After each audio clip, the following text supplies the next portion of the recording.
اسلام آباد میں پیش ہوگا، اور پھر اس کے بعد جب وہ پیش ہو جائے گا تو پھر جو عدالتی عمل ہے اس کے خلاف، یعنی کہ توشہ خانہ ٹرائل، اس کو آگے بڑھایا جائے گا۔ آج کی تاریخ ڈسٹرکٹ اینڈ سیشن جج ظفر اقبال کی عدالت میں سابق وزیر اعظم عمران خان نے پیش ہونا تھا، اور سیشن جج کے حکم کے مطابق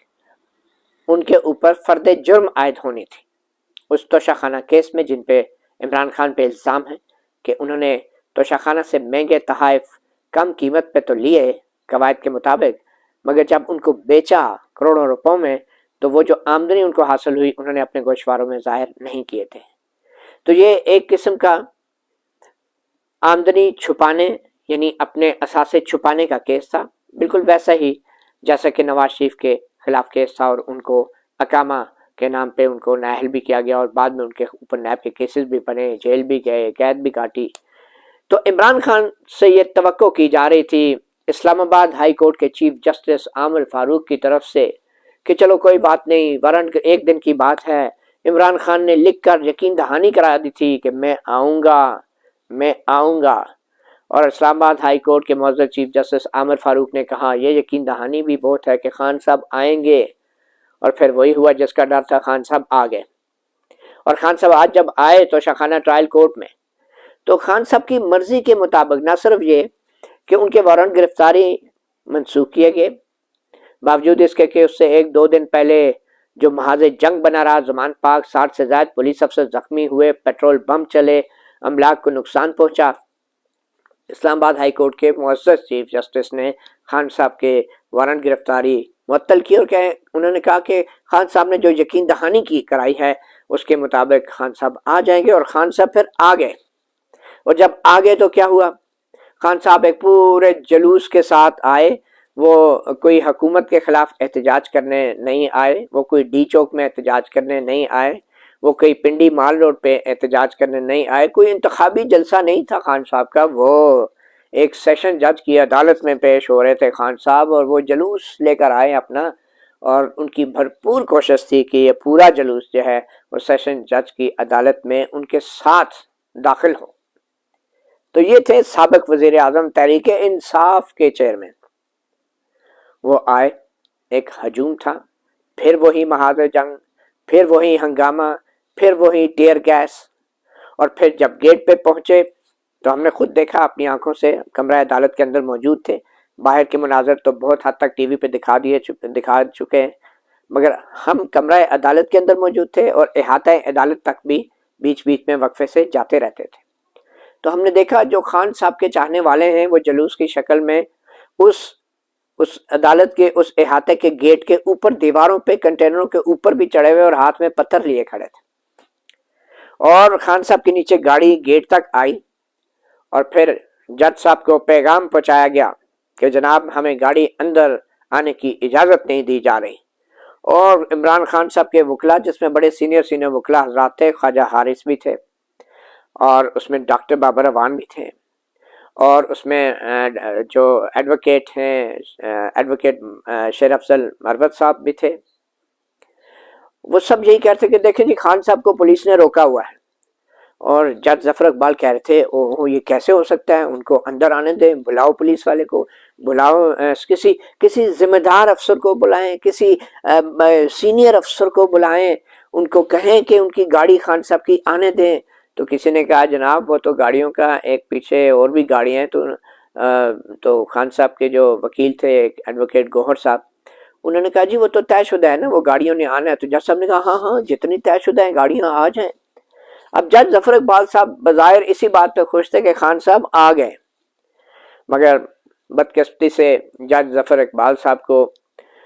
کپتان کا درشن نصیب نہیں ہوا۔ وہ ایسے کہ جب جو عدالت کا جو ہرکارہ تھا وہ باہر گیا پولیس افسروں کو بتانے کے لیے کہ خان صاحب کو اندر آنے دیں، تو وہ واپس آ کے انہوں نے کہا کہ جناب بہت رش ہے، وہ اندر تو نہیں آ سکتے، بہت مشکل ہے، بہت لوگ، بہت ہنگامہ ہو رہا ہے، ادھر ٹیئر گیس ہے۔ جج صاحب نے کہا اچھا حالات بہت خراب ہیں۔ تو دیکھیں نا، پھر ان کو تھوڑا سا کچھ اندازہ ہوا جج ظفر اقبال صاحب کو کہ خان صاحب آ تو گئے ہیں لیکن جو باقی کا فاصلہ ہے وہ شاید عدالت کو خود طے کرنا ہوگا۔ تو پھر جج صاحب نے کہا اچھا وہ ہیں تو صحیح نا، تو پھر اب یہ ایک اسٹریٹجی تھی عمران خان کی کہ عدالت کے گیٹ تک آنا ہے اور اندر نہیں جانا، اور لوگوں کے ہجوم میں رہنا ہے، تاکہ کہیں ایسا نہ ہو وہ جو صبح سے خبریں چل رہی تھی نا، بختر بند گاڑی آ گئی، اتنی سیکیورٹی ہے، پتہ نہیں خان صاحب کو واپس بھی جانے دیں گے کہ نہیں، ان کو اریسٹ بھی کیا جا سکتا تھا دوسرے کیسز میں، نیب کے کیسز میں۔ تو لگ یہ رہا تھا کہ جس طرح کے سیکیورٹی کے انتظامات تھے، ان سے لگ رہا تھا کہ شاید خان صاحب کو گرفتار کر لیں گے اور پھر کسی اور کیس میں اریسٹ کر کے یہاں پہ اس کو اوپر کہیں سب جیل ڈکلیئر کر دیں گے، کیونکہ اس عمارت کی سیکیورٹی اور سڑکوں کے کنٹینروں کا ایک فوج تھی، جیسے دشمن کے ٹینک کھڑے ہوتے ہیں نا قطار بنا کے، تو کنٹینروں کی ایک لائنیں لگی تھی، اور یوں لگ رہا تھا جیسے آج تو کوئی مشکل ہی ہے چڑی بھی پر مار سکے۔ لیکن بدقسمتی سے ہماری عدلیہ کی جو چڑی ہے نا، وہ بیچاری جو ہے وہ بھی پھڑپھڑاتی رہ گئی، اور خان صاحب گیٹ پہ رکے ہوئے ہیں، اور واپس پیغام جاتا ہے جج ظفر اقبال کو، بہت مشکل ہے جی بات، حالات بہت خراب ہیں۔ پھر اچانک دروازہ کھلتا ہے، اور عمران خان صاحب کے جو کوارڈینیٹر ہیں جو اسلام آباد کے، عمر صاحب، وہ ناک سے خون بہتا ہوا وہ اندر آتے ہیں اور کہتے ہیں دیکھیں جناب یہ ہمارے ساتھ ہو رہا ہے، پولیس ہمارے ساتھ کیا کر رہی ہے۔ اور جج صاحب دیکھ کے تھوڑا سا اور پریشان ہو گئے کہ یہ اگر باہر والوں کے ساتھ ہو رہا ہے تو اگر وہ لوگ اندر آ گئے تو ان کے ذہن میں پتہ نہیں کیا کیا پریشانیاں آ گئی، خدشہ۔ پھر انہیں ادھر ادھر دیکھا تو وہاں پہ ایک سپاہی کھڑا ہوتا ہے کورٹ کے اندر، جس کو نائب کورٹ کہتے ہیں، اور باقی تو ان کا 2-3 کلرک تھے، عملہ تھا، پی این تھے، ریڈر تھے۔ تو انہوں نے کہا اچھا ایسے کرتے ہیں نا کہ پھر ان کی اٹینڈنس کروا لیتے ہیں۔ اب کہاں فرد جرم ناقابل ضمانت وارنٹ گرفتاری، اور کہاں فرد جرم عائد ہونا تھا، اور کہاں اچھا ایسے کریں نا ان کی اٹینڈنس کر لیں، یہ آپ نا یہ آپ اٹینڈنس شیٹ لے جائیں کورٹ کی، وہ کاغذ دے دیا، اس پہ لکھا تھا کہ میں آج اٹینڈنس میری ہوگی، اور اس پہ جی خان صاحب کے دستخط کرا لیں۔ اب دستخط کرانے کے لیے عدالت کا عملہ جا رہا ہے، اور ساتھ میں شبلی فراز ہیں، ساتھ میں ایڈوکیٹ گوہر ہیں، اور ساتھ میں ایک ایس پی ہیں محمد سمیع ملک، جو کہ لنگڑاتے ہوئے اندر آئے۔ انہوں نے کہا جی میں بھی زخمی ہو گیا ہوں، میرے ساتھ تو بڑا ظلم ہو گیا ہے، اور باہر جو ہے وہ خان صاحب کی گاڑی جو ہے وہ اندر نہیں آ پا رہی۔ اب مجھے ان کی کوئی بات کی سمجھ نہیں آئی، وہ کس کی سائڈ پہ تھے، کیونکہ پتہ چلا کہ وہ عمران خان صاحب کے جو سیکیورٹی ٹیم تھی جب وہ پرائم منسٹر تھے تو اس کے بھی رکن رہے ہیں محمد سمیع ملک صاحب، لیکن ان کی کچھ باتوں کی سمجھ، بڑے اسمارٹ قداور شخصیت، پرسنالٹی، بڑی خوبصورت پرسنالٹی ان کی وردی میں، اور وہ لنگڑا کے آ رہے ہیں، اور وہ عدالت کے سامنے ایسے چیزیں بیان کر رہے تھے جیسے وہ بھی عدالت سے انصاف مانگ رہے تھے، ہماری پولیس کے سینئر افسر باورتی۔ تو بہرحال جج صاحب نے کہا اچھا ایسے کریں یہ اٹینڈنس شیٹ تو سائن کرا لیں جا کے۔ تو وہ آپ ایس پی صاحب آپ جائیں گے، شبلی فراز صاحب آپ جائیں گے، ایڈوکیٹ گور صاحب آپ جائیں گے، تو آپ ذرا ساتھ ان کے جائیں نا، تو آپ اٹینڈنس شیٹ تو سائن کرا لیں۔ انہوں نے کہا جی ٹھیک ہے، لے کے چلے گئے۔ اب تھوڑی دیر بعد وہ واپس آتے ہیں ایڈوکیٹ گور صاحب، اور بڑا پریشان اور سانس چڑھا ہوا، دیکھیں جی وہ اٹینڈنس شیٹ جو ہے وہ سائن کرا لی ہے، لیکن وہ پتہ نہیں، اب ان کے ساتھ وہ اکیلے آئے ایڈوکیٹ گور صاحب، اور انہوں نے شو ڈال دیا کہ دیکھیں جی اٹینڈنس شیٹ وہ میں نے پولیس والوں کو دی تھی ایس پی صاحب کو، اور ایس پی پتہ نہیں وہ کدھر گئے ہیں، اتنی دیر میں ایس پی صاحب بھی آ گئے۔ جج صاحب نے پوچھا یارو اٹینڈنس شیٹ کدھر گئی ہے؟ انہوں نے کہا جی میرے پاس تو نہیں ہے، وہ تو پتہ نہیں میں نے کس کو دے دی تھی، اور وہ تو ادھر آنسو کے سیل ہو گئے، میں تھوڑا سا بے ہوش ہو گیا تھا، تو پتہ نہیں وہ اٹینڈنس شیٹ کہاں چلی گئی ہے۔ جج صاحب نے کہا اچھا ابھی آپ کے بیان ریکارڈ کرتے ہیں، اور وہ ماشاءاللہ سے ایڈوکیٹ ہمارے خواجہ حارث صاحب بڑے سینئر لائر ہیں، انہوں نے بھی اپنا ٹیمپر تھوڑا لوز کر دیا، اور انہوں نے کہا یہ جھوٹ بول رہا ہے، اس کا بیان ریکارڈ کریں، اور ایڈوکیٹ گھور نے بھی کہا یہ غلط بیانی کر رہے ہیں۔ لگ بھی یہی رہا تھا کہ کچھ ہوا ہے جو پولیس والے موصوف بھی چھپا رہے تھے۔ تو بہرحال بڑی تلخی ہو گئی، اور الیکشن کمیشن کے جو وکیل تھے ایڈوکیٹ امجد پرویز صاحب، وہ تو حالات دیکھ کے جج صاحب تو ڈرے ہوئے تھے، تو وہ بھی تھوڑے سے سہمے ہوئے لگ رہے تھے، اور بیرسٹر سعد اور ایڈوکیٹ امجد پرویز جو الیکشن کمیشن کی طرف سے جو آئے تھے، تو انہوں نے کہا جی یہ پولیس والے کو ذرا سن تو لیں، اس کا بیان بھی سن لیں، ریکارڈ کر لیں، جس پہ جو ایڈوکیٹ خواجہ حارث سے وہ جو ہیں ایڈوکیٹ امجد پرویز سے تھوڑا دیر کے الجھ پڑے۔ انہوں نے کہا جی آپ کورٹ سے مخاطب ہوں، آپ ہم سے مخاطب نہ ہو، کیونکہ امجد پرویز صاحب کہتے ہیں خواجہ حارث کو کہ سر ان کو تو تھوڑا سن لیں یہ وہ، تو کافی گرما گرمی ہو گئی ان کی آپس میں، حالانکہ وہ مریم نواز اور نواز شریف کے کیسوں میں دونوں ایک سائڈ پہ تھے کسی وقت میں، اور ظاہری بات ہے کلائنٹ کا جب بدل جاتے ہیں تو وکیل بھی بدل جاتے ہیں، وکیل بدل بھی جاتے ہیں۔ تو یہ ہوا کہ پھر جج صاحب کو ان کا اچھا وہ کہاں سے گم گیا ہے، وہ تو ہمارا عدالتی ریکارڈ تھا، آپ ابھی بیان ریکارڈ کریں۔ اب موصوف جج موصوف نے کیا کیا، ایک سادہ کاغذ پہ آگے کر دیے، یہ آپ اس کاغذ پہ دستخط کریں، میں ابھی اس کا پرنٹ آؤٹ لیتا ہوں۔ اب وہ خود موصوف جج ہیں اور پولیس افسر کے سامنے سادہ کاغذ کر رہے ہیں کہ آپ اس پہ دستخط کریں، اس لیے کہ بعد میں اس پہ پرنٹ آؤٹ لیا جائے۔ بھئی آپ پہلے کاغذ پہ لکھوا لیں، پہلے پرنٹ آؤٹ کر لیں، پھر پولیس والے کو دے دیں۔ نہیں، وہ بس ماحول ایسا بن گیا، کچھ سمجھ نہیں آ رہی۔ تو دیکھیں جی، ہم تو کوئی جنگ نہیں چاہتے، ہم تو دیکھیں اس طرح کی صورتحال پیدا نہیں ہونے دینا چاہتے، اور اٹینڈنس ہم تو چاہ رہے تھے کہ اٹینڈنس ہو جائے، لیکن یہ عدالتی ریکارڈ غائب ہو گیا نا، یہ تو بہت مسئلہ ہو گیا ہے۔ تو آپ اس پہ سائن کریں، میں آپ کے ابھی بیان ریکارڈ کراتا ہوں۔ خواجہ صاحب آپ بھی ایفیڈیوٹ دے دیں کہ آپ نے خان صاحب کی گاڑی کو دیکھا کہ وہ عدالت کے احاطے کے گیٹ میں آئی۔ تو آپ بھی، خواجہ حارث نے کہا جی میں بھی ایفیڈیوٹ دیتا ہوں، ایڈوکیٹ گور نے کہا میں بھی ایفیڈیوٹ دیتا ہوں، یعنی کہ وکیل موصوف صاحبان، سینئر وکیل، وہ یہ الفیہ بیان دے رہے تھے کہ ہم نے اپنی آنکھوں سے دیکھا، یعنی وکیل صاحب گواہ بن رہے تھے۔ یہ بھی بہت کم ہوتا ہے کہ وکلا جو ہے گواہ بننے پہ راضی ہو جائے اپنے کلائنٹ کے لیے، اس کلائنٹ کے لیے جس سے انہوں نے فیس پکڑی ہوتی ہے،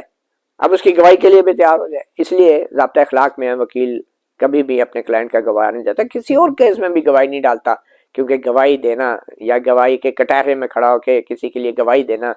وہ وکیل کے شایان شان نہیں۔ بہرحال جج ظفر اقبال صاحب نے کچھ ایسا ماحول بنا دیا کہ ایڈوکیٹ خواجہ حارث بھی تیار ہو گئے۔ پھر پولیس والے کے سامنے خالی کاغذ آیا، اس نے دستخط کیے اور جج صاحب کو دے دیے۔ اب جج صاحب وہ خالی کاغذ لے کے بیٹھے ہیں، لکھیں جی بیان، میں بتاتا ہوں، لکھیں جی ان کا بیان۔ ہاں جی بولیں آپ۔ تو پھر تھوڑی دیر بعد کہتے ہیں چلو میں آرڈر کرواتا ہوں۔ اب ان جج صاحب کو کچھ سمجھ نہیں آ رہی کہ کیا کرنا ہے، باہر سے وہ آوازیں آ رہی ہیں، وہ جو آنسو گیس کی جو اسمیل ہے وہ کمرہ عدالت میں آہستہ آہستہ آ رہی ہے، لوگ کھانس رہے ہیں، اور جج ظفر اقبال صاحب کو سمجھ نہیں آ رہی کہ اب یہ عدالتی فائل گمنے کے اوپر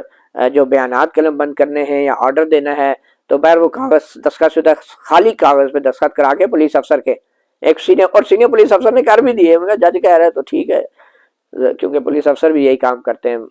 لوگوں کے ساتھ جب لے کر آتے ہیں تو خالی کاغذ پہ انگوٹھے لگواتے ہیں نا، تو وہ کام جج صاحب نے پولیس افسر کے ساتھ کر دیا۔ بہرحال تھوڑی دیر بعد جج صاحب کو خیال آیا کہ یہ بیان والا کام تو بڑا اچھا، میں ایسے کرتا ہوں، میں آرڈر لکھواتا ہوں، آرڈر لکھیں۔ پھر وہ آرڈر لکھنا شروع ہو گئے۔ پھر جج صاحب نے دیکھا کہ اب تو ٹینشن بہت بڑھ گئی ہے اور ان سے کچھ لکھوایا نہیں جا رہا،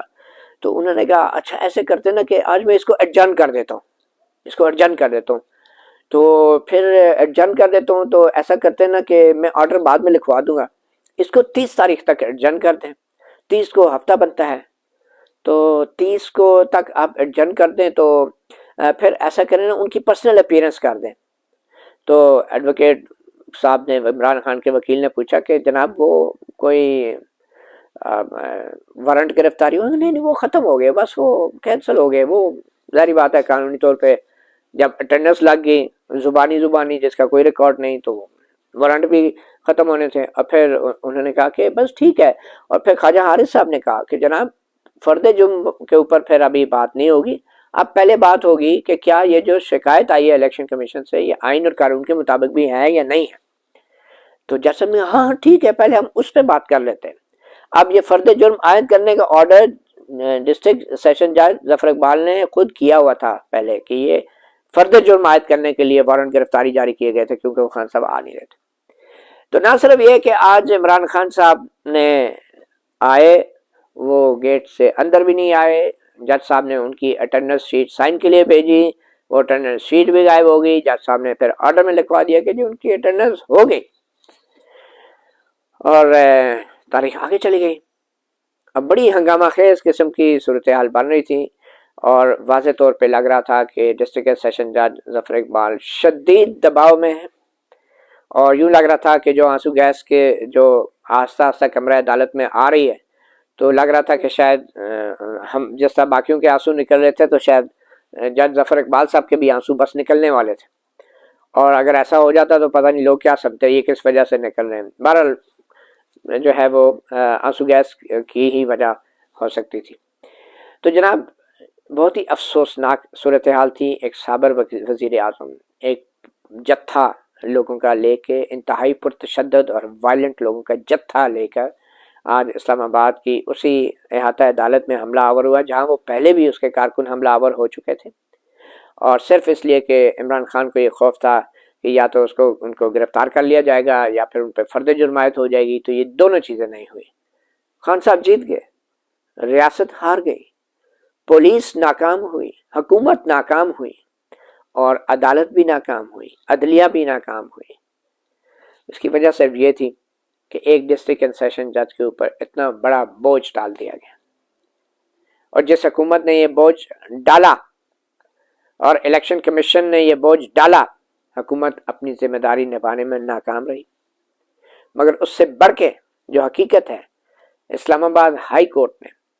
اس ساری صورتحال کے پیچھے اہم کردار ادا کیا۔ اگر یہ کہا جائے کہ اسلام آباد ہائی کورٹ اور چیف جسٹس عامر فاروق کے 3 فیصلے، ہیٹرک فیصلے، اسی توشہ خانہ کیس میں اسی وارنٹ گرفتاری کے حوالے سے جو ہیٹرک 3 فیصلے تھے جو عامر فاروق جسٹس نے ہی کیے، وہ ذمہ دار تھے آج کی اس شرمناک صورتحال کا جو ایک ڈسٹرکٹ اینڈ سیشن جج کی عدالت میں پیش آئی۔ وہ کیسے؟ پہلے چیف جسٹس عامر فاروق نے توشہ خانہ کیس میں وارنٹ گرفتاری معطل کر کے 9 مارچ کو یہ حکم دیا کہ 13 مارچ کو جو ہے وہ عمران خان پیش ہو جائیں گے، اس لیے وارنٹ گرفتاری منسوخ کیے جاتے ہیں۔ 13 مارچ آ گئی، 13 مارچ کو بھی عمران خان پیش نہیں ہوئے، اور عدالت نے دوبارہ جو ڈسٹرکٹ اینڈ سیشن جج کی عدالت تھی ظفر اقبال کی، دوبارہ وارنٹ ناقابل ضمانت وارنٹ گرفتاری جاری کر دی۔ جب دوبارہ جاری ہو گیا اور 18 مارچ کی پیشی کا حکم ہوا، یعنی آج کا،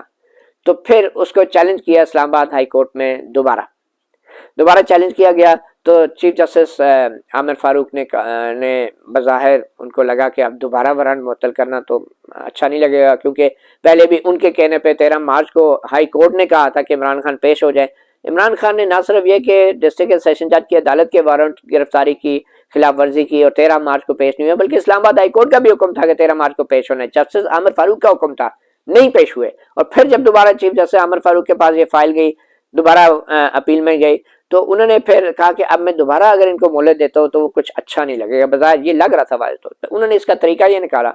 کہ ان کا یہ ڈسٹرکٹ سیشن جج دوبارہ اس پہ فیصلہ کریں، اور وہ جو انہوں نے شورٹی دی ہے نا، وہ سائن کر کے خان صاحب کے نے انڈر ٹیکنگ دی ہے عمران خان صاحب نے، ذرا اس کو بھی دیکھ لیں، اس کی تصدیق کر لیجیے گا۔ یہ جملہ بھی غیر ضروری طور پہ ڈال دیا اور تاثر دیا کہ جیسے اسلام آباد ہائی کورٹ کہہ رہی ہے ہم نے تو نہیں آپ کے وارنٹ منسوخ کیے، لیکن ٹرائل کورٹ ذرا دیکھ لینا، پھر وہ جس کو کہتے ہیں نا کہ اپنے خرچے پہ پھر جو فیصلہ کرنا ہے کریں آپ، جو ہے ایٹ یور اون رسک۔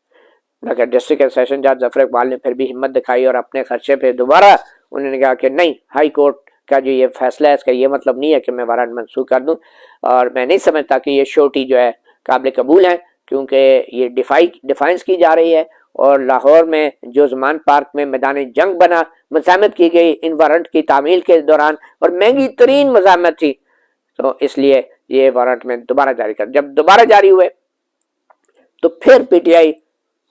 اتفاق نسین اتفاق کے چیف جسٹس عامر فاروق کے پاس ہی گئی، اور چیف جسٹس عامر فاروق نے وہ کیس اب تیسری دفعہ ہیٹ ٹرک میں اپنے پاس لگا لیا، اور پھر پہلا سوال یہ کیا، اچھا یہ عمران خان نے شورٹی دی ہے، یہ انہی کے دستخط ہیں؟ انہی کے ہاں جی، ایڈوکیٹ خواجہ حارث نے کہا جی بالکل یہ ان کے دستخط ہیں اور یہ انڈرٹیک۔ اچھا مگر اگر شورٹی غلط ہوئی نا تو پھر یہ توہین عدالت ہوگی، یہ کنٹمپٹ آف کورٹ ہوگی، اور یہ ہوگا وہ ہوگا، وارنٹ منسوخ اور کل آ جائے۔ اب رو بھی یہ ڈالا کہ پھر توہین عدالت ہوگی۔ کمال ہے، مطلب وارنٹ گرفتاری کی تعمیل نہ ہو اور وہ توہین عدالت میں 6 مہینے اور 3-4 مہینے کیس چلتا رہے، اور نیچے والی عدالت جو ہے وہ بیٹھی ہے پھر انتظار کرے کہ اب توہین عدالت کا فیصلہ ہوگا تو ملزم آئے گا، کیونکہ ملزم تو پھر ظاہری بات ہے اب اگر وہ بار بار نیچے عدالت اگلی تاریخ پہ وارنٹ جاری کرے تو پھر ہائی کورٹ میں آئیں گے، تو پھر چیف جسٹس عامر فاروق کہیں گے جی اچھا اگر اب نہ آئے تو پھر توہین عدالت ہوگی۔ یہ کیا مذاق تھا۔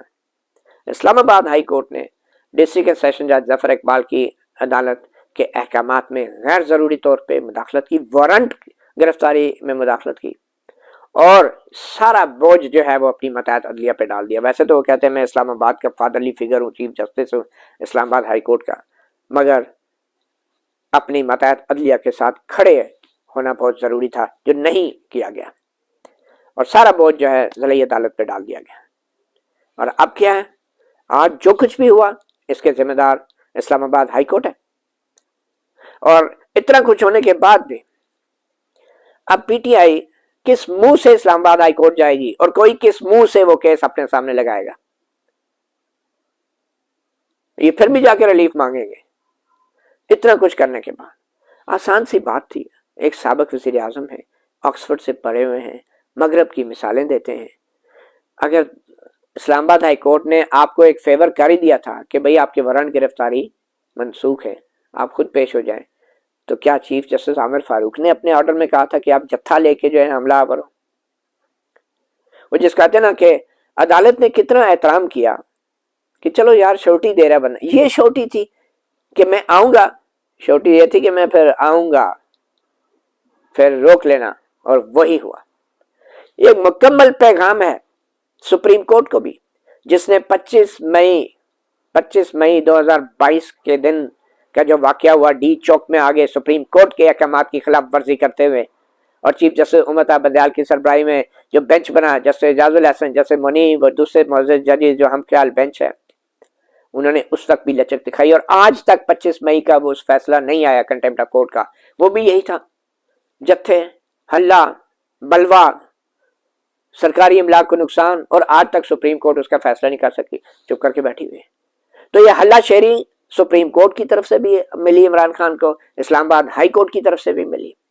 اور یہ ہلہ شیری جو ہے بظاہر کچھ اور حلقوں سے بھی مل رہی ہے. نرم ہاتھ رکھا گیا, ڈھیل دی گئی, اور اس ڈھیل کا نتیجہ یہ ہے کہ ریاست کی پتنگ جو ہے نا, عمران خان صاحب کہہ رہے ہیں بو کاٹا, ریاست کی پتنگ کٹ چکی ہے. اس سے زیادہ شرمناک صورتحال نہیں ہو سکتی. افسوس تو اس بات کا ہے کہ حکمران اتحاد کی طرف سے اب تانے دیے جا رہے ہیں کہ عمران خان کو جو ہے وہ حاضری کے لیے وہ آیا اور اس نے کہا کہ میرے پاس آ کر حاضری لگا دو, تو وہی آپ کی حکومت ہے. یہ مریم نواز نے شاید کہا, عمران پہ تانا مارا کہ یہ پولیس کا کام تھا عمران خان کو اندر لانا عدالت کے اور لوگوں کو پیچھے رکھنا. اور پھر جو لاہور میں زمان پارک میں ہوا, اب پولیس کا کیا وہ روب ہے ریاست کا اور اسٹیٹ کا. آج کے واقعات کو دیکھ کے لگتا نہیں ہے کہ ریاست اپنے وجود میں برقرار ہے. انتہائی افسوسناک, انتہائی شرمناک. آج ریاست نے, عدالت نے سرنڈر کیا ہے عمران خان کے سامنے. اس سے تو اچھا تھا کہ اسلام آباد ہائی کورٹ کے فیصلے کے بعد ڈسٹرکٹ اینڈ سیشن جج کی عدالت وہ فائل جو ہے وہ کسی کوریئر کمپنی کے ذریعے زمان پارک بھجوا دیتی, اور اس پہ لکھ دیتی, اس کے اوپر ایک چٹ لکھی ہوتی کہ بڑے خان صاحب برائے مہربانی اسلام آباد کی عدالت کی اس فائل پہ اپنی حاضری کے لیے دستخط کر دیں, عین نوازش ہوگی اور آپ کو آنے کی ضرورت نہیں ہے. اور آج کے حالات نے تو ڈسٹرکٹ اینڈ سیشن جج کو بھی یاد دلا دیا کہ ایک ویڈیو لنک بھی ہوتا ہے. خود ہی پوچھا جج ظفر اقبال صاحب نے, وہ آپ نے ایک ویڈیو لنک کی بھی درخواست دائر کر رکھی تھی, جس پہ ایڈوکیٹ گور نے کہا, خواجہ حارث نے کہا جی ہاں وہ اسلام آباد ہائی کورٹ میں ابھی زیر سماعت ہے. میرے خیال میں اب اتنا کچھ کر دینے کے بعد اسلام آباد ہائی کورٹ اگر اپنی ماتحت عدلیہ کی عزت کو بچانے کے لیے کوئی ٹھوس اقدام نہیں کر سکتی, تو کم از کم وہ ویڈیو لنک والے کیس پہ یہ فیصلہ دے دے کہ خان صاحب آپ جہاں بھی ہوں, زمان پارک میں ہوں یا کراچی میں ہوں, پشاور میں ہوں, ویڈیو لنک پہ حاضری لگا دیا کریں. کیونکہ جب حاضری ویڈیو لنک پہ ہی لگنی ہے تو خان صاحب کہیں بھی ہو سکتے ہیں, ملک سے باہر بھی ہو سکتے ہیں, کسی حالت میں بھی ہو سکتے ہیں. مطیع اللہ جان MJ TV سے اتنے ہی اجازت دیجیے. اللہ حافظ.